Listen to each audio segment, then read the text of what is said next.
तो हेलो बच्चों, स्वागत है आपके अपने पेक्स इंग्लिश क्लासेस में। तो जैसा कि आप लोग जानते हैं कि अभी हम लोगों का चल रहा है क्लास 12 के प्रीवियस ईयर क्वेश्चंस, ठीक है। तो हिस्ट्री का है, इसका हिस्ट्री का पीवाईक्यू यानी विगत वर्षों के प्रश्न, ठीक है। अभी यही चल रहा है हम लोगों का। तो हम लोग का अभी 9 चैप्टर कंप्लीट हो चुका है, ठीक है। 9 चैप्टर कंप्लीट हो चुका है। तो आज हम आपके लिए कौन सा चैप्टर लाए हैं? तो अगला चैप्टर यानी 10वां चैप्टर लाए हैं, ठीक है। तो चैप्टर का नाम क्या है? चैप्टर का नाम है उपनिवेशवाद एवं ग्रामीण समाज। और क्या है? तो सरकारी रिपोर्टों के साक्ष्य।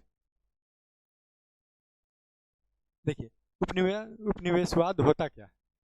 तो उपनिवेशवाद के बारे में कुछ जान लेते हैं। क्या है उपनिवेशवाद?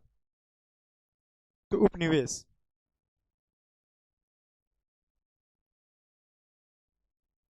इसका अर्थ होता है गुलाम। क्या इसका अर्थ होता है? गुलामी। उपनिवेश का अर्थ होता है गुलामी, और उपनिवेशवाद का अर्थ होता है गुलाम बनाने वाली पद्धति, यानी लोगों को गुलाम बनाने वाली पद्धति हो गई एक तरीके से। क्या पद्धति? सिद्धांत बोलिए, तरीका बोलिए, कुछ भी बोलिए, यानी गुलाम बनाने वाली तरीका या फिर पद्धति, वही हो गई उपनिवेशवाद। तो इसमें होता क्या है? इसमें होता है कि यानी कोई भी जो शक्तिशाली देश है, शक्तिशाली देश है,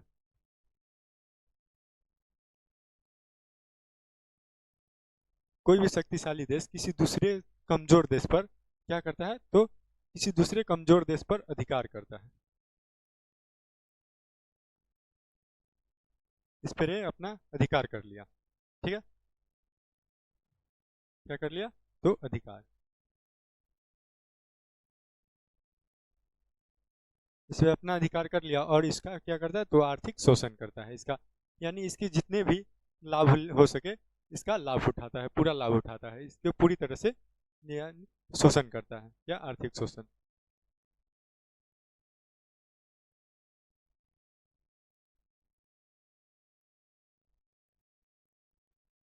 आर्थिक शोषण करता है। तो यही जो प्रक्रिया हो गई, यही हो गई क्या? उपनिवेशवाद, ठीक है। तो आगे समझ में इतना। तो उपनिवेशवाद में होता क्या है? तो कोई भी कोई भी शक्तिशाली देश किसी कमजोर देश पे क्या अधिकार करता है और उसका आर्थिक शोषण करता है, ठीक है। तो यही यही हो गया क्या? उपनिवेशवाद। तो इस चैप्टर पे चलते हैं। आज का हमारा पहला क्वेश्चन है।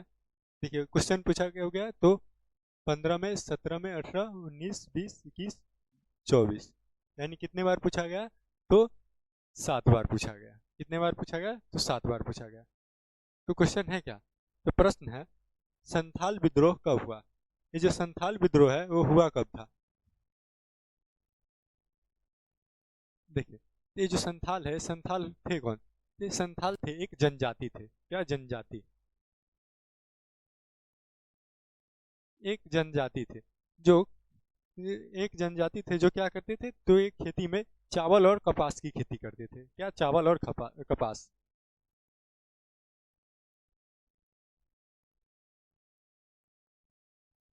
चावल और कपास की खेती करते थे, ठीक है। क्या करते थे? तो चावल और कपास की खेती करते थे। और ये जो है संथाल एक जनजाति थे, तो ये विद्रोह हुआ इसका। ये विद्रोह हुआ कब? तो ये 1855 से 1856 में, 1855 से 1856 में, ठीक है। ये विद्रोह हुआ। तो इस समय जो इस विद्रोह में क्या हुआ? तो इस विद्रोह में जो है संथाल जो जनजाति थे वो, इसमें जितने भी जमींदार थे,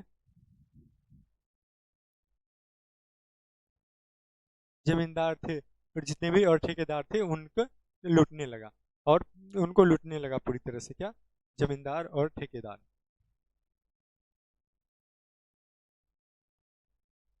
जमींदार और ठेकेदार को लूटने लगा। कौन? तो संथाल प्रजाति, जनजाति, ठीक है। संथाल जनजाति जो थे वो जमींदार और ठेकेदार को लूटने लगा।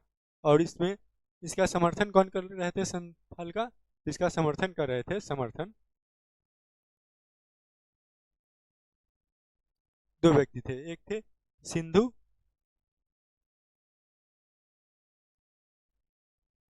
और दूसरा थे कान्हू,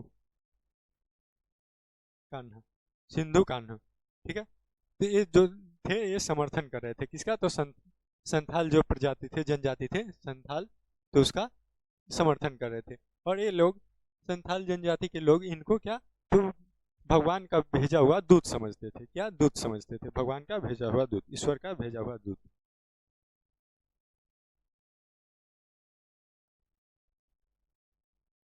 समझते थे। ठीक है, ते हुआ कब था संथाल संथाल विद्रोह? तो 1855 से 56 में। अगला प्रश्न देखिए, अगला प्रश्न क्या है? अगला प्रश्न है, भारत में प्रथम अफगान शासक का संस्थापक कौन था? यानी भारत में प्रथम जो था अफगान शासक, उसका संस्थापक कौन था? तो पूछा कब गया? तो 2024 में पूछा गया। तो जो प्रथम अफगान शासक है उसका संस्थापक कौन था? तो संस्थापक थे बहलोल लोदी।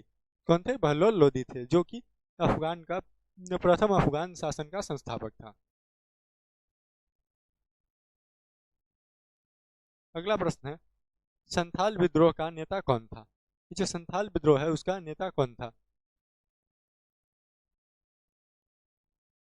कब पूछा गया? तो 2011 में, 15, 16, 21 और 22 में पूछा गया है। कितनी बार पूछा गया? तो 5 बार पूछा गया। ठीक है, तो ये जो संथाल विद्रोह था हुआ कब था? तो हुआ था कब आपको?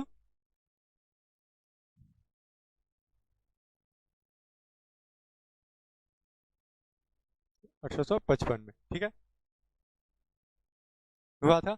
और ये जो है संथाल विद्रोह, तो उसके बाद ये संथाल विद्रोह हुआ था, तो उसमें जो प्रमुख नेता थे इसके, संथाल विद्रोह के नेता वो कौन थे? तो सिंधो और कान्हू। कौन थे? सिंधो और कान्हू।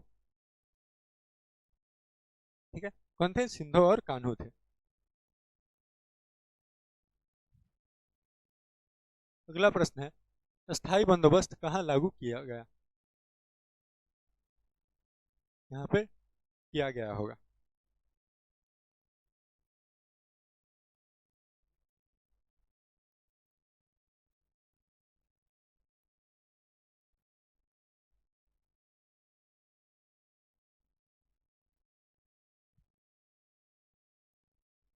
ठीक है, ये जो ये जो स्थायी बंदोबस्त था कहाँ लागू हुआ? तो स्थायी बंदोबस्त है क्या? क्या है स्थायी बंदोबस्त? ये जो स्थायी बंदोबस्त है, स्थायी बंदोबस्त इसमें एक व्यवस्था है। ठीक है, एक व्यवस्था है जो कि ईस्ट इंडिया कंपनी जब 1600 में भारत आई, 1600 में इसकी स्थापना हुई। क्या स्थापना हुई? और 1608 में ये भारत आई।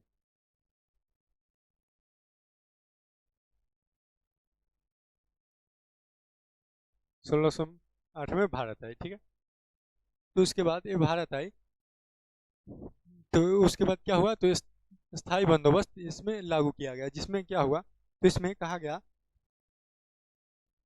गया कि स्थायी बंदोबस्त में कि ये जो भूमि है, क्या भूमि, किसानों की जो भूमि है उसमें दो रहेगी। एक जो ये भूमि है तो उसमें एक हो गया क्या? कंपनी।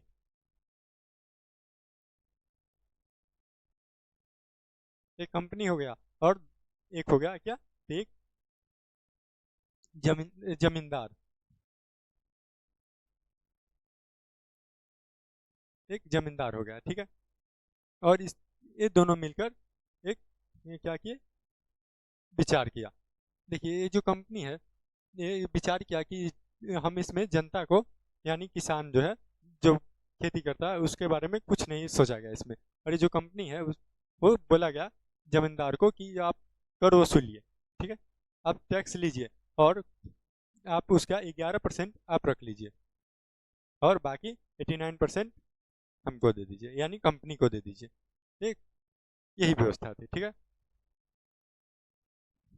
और इस व्यवस्था को स्थापित कौन किए थे? तो कॉर्नवालिस।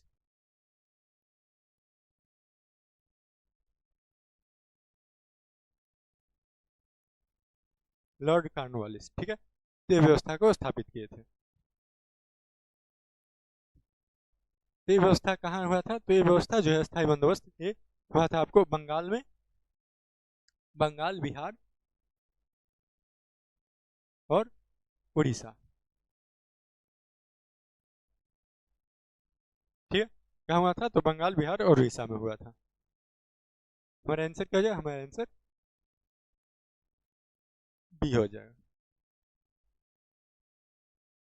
देखिए अगला प्रश्न है, क्या अगला प्रश्न, दमीन इको क्या था, पूछा कब गया, तो 14, 15, 18, 20 और 22 में पूछा गया। तो ये जो दमीन एक इको है क्या था, तो ये जो है एक भूमि का भाग था, यानी भूभाग था, क्या भूभाग, भूमि का भाग था, ठीक है।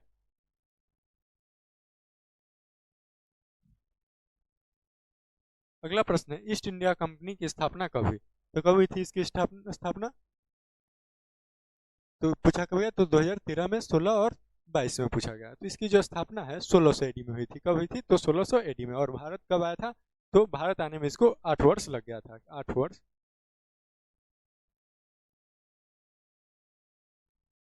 8 वर्ष इसको लग गया था, ठीक है। तो कब आया था, तो 1608 में ये भारत आगमन हुआ था। क्या हुआ था, तो भारत में।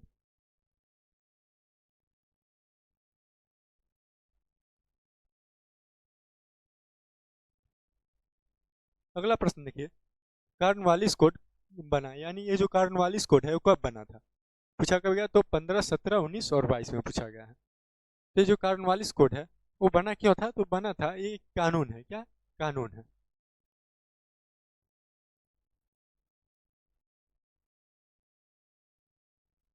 ये जो भारतीय ब्रिटिश सरकार है,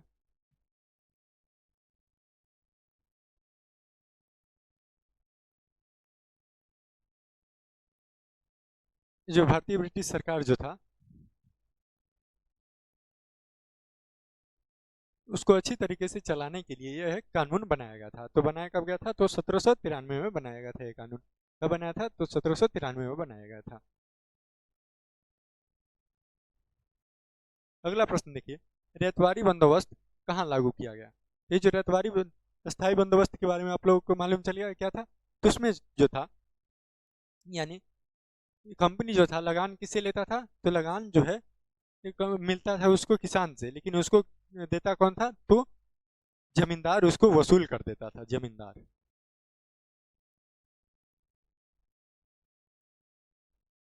जमींदार, देखिए ये इस तरह से हो गया, जैसे कि ये हो गया कंपनी, ये हो गया कंपनी, ये हो गया जमींदार, और यहाँ किसान। यानी देना, लगान देना पड़ रहा है किसको, तो किसान को देना पड़ रहा है, किसको देना पड़ रहा है, किसान को, और ले कौन रहा है, तो कंपनी। और बीच का काम कौन कर रहा है, तो जमींदार, यानी बिचौलिया हो गया जमींदार। तो इसमें जो है जमींदार बिचौलिया था। तो इसके बाद जो है इसको हटा दिया गया, इसको हटा दिया गया, और इसके बाद जो कंपनी सोचा कि हम अब जमींदार को नहीं रखेंगे, हम डायरेक्ट अब किसान से संपर्क करेंगे, क्या किसान से हम संपर्क करेंगे। इसको क्या दिया, हटा दिया, ठीक है, इसको हटा दिया, और बोला कि हम अब सिर्फ डायरेक्ट किससे, तो किसान से हम संपर्क करेंगे और उसी से लगान लेंगे। तो इसके बाद किसको, इसको हटा दिया गया, तो इसको हटा देते हैं हम।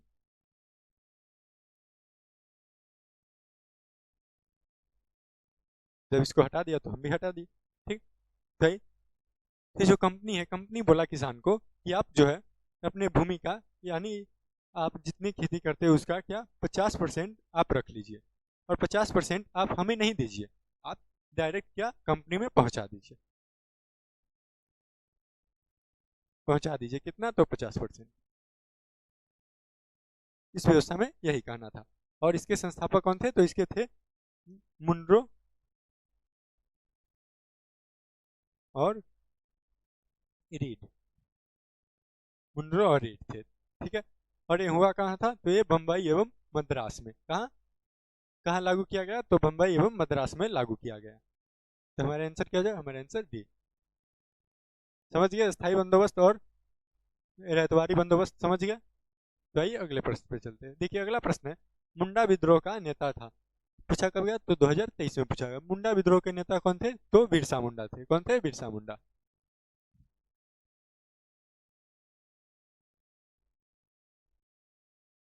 अगला प्रश्न देखिए, रैयतवाड़ी व्यवस्था में भूमि का स्वामी होता था, यानी देखिए आपको बताए थे स्थायी बंदोबस्त में क्या था, स्थायी अस्थाई बंदोबस्त में कंपनी था, उसके बाद क्या था, जमींदार, उसके बाद क्या था, किसान। तो इसमें जो है लगान देना पड़ता था किसान को और लेता था कंपनी, और बिचौलिया का काम करता था कौन, तो जमींदार। और इसमें किसान को कोई लाभ नहीं होता था।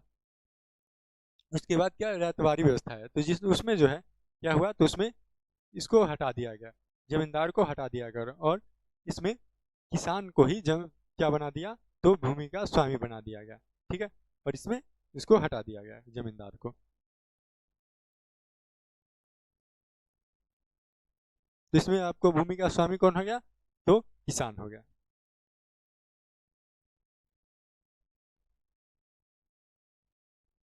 तो क्या हो जाएगा, तो किसान हो जाएगा, हमारा आंसर बी हो जाएगा। देखिए अगला प्रश्न है, देखिए। तो आज का सेशन यहीं तक समाप्त हुआ। वीडियो कैसा लगा कमेंट में जरूर बताइएगा, और कोई भी दिक्कत हो तो कमेंट में बता दीजिएगा। और वीडियो को ज़्यादा से ज़्यादा शेयर कीजिएगा, ताकि अभी तक जो बच्चे कुछ नहीं पढ़े उनको कुछ भी हेल्प हो जाए आपके जरिए। ठीक है, धन्यवाद।